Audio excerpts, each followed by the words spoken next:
مسلمانوں کو، یہ نہیں کہ جو بندی شیعہ یا بریلوی یا اہل حدیث جو کلمہ پڑھتی لا الہ الا اللہ محمد رسول اللہ، کوئی ہاتھ چھوڑ کے نماز پڑھتا ہے، کوئی باندھ کے پڑھتا ہے، سارے عالم کفر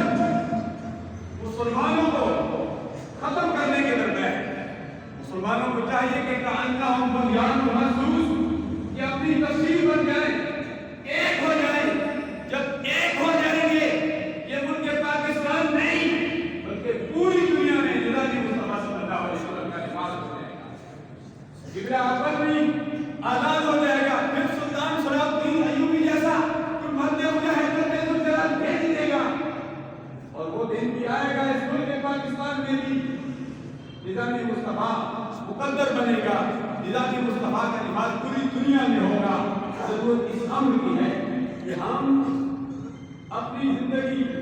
یاد خدا عشق مصطفیٰ صلی اللہ علیہ وسلم سے گزاریں، مرحوم کی خوبصورت زندگی گزاری ہے، اور مرحوم کا چہرہ بھی بتا رہا ہے، مرحوم کا چہرہ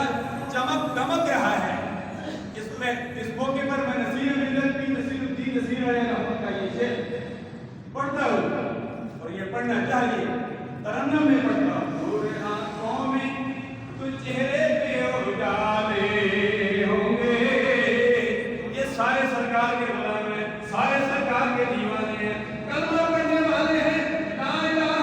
الا اللہ محمد رسول اللہ،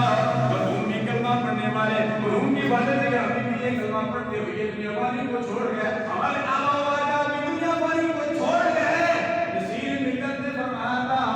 دنیا سے ہم نے جانا تو ہے، لیکن جو سرکار کا غلام ہوتا ہے، سرکار کا دیوانہ ہوتا ہے، وہ دنیا سے جاتا ہے، اس کے چہرے پہ چمک دمک ہوتی ہے۔ نور آنکھوں میں تو چہرے پہ اجالے ہوں گے،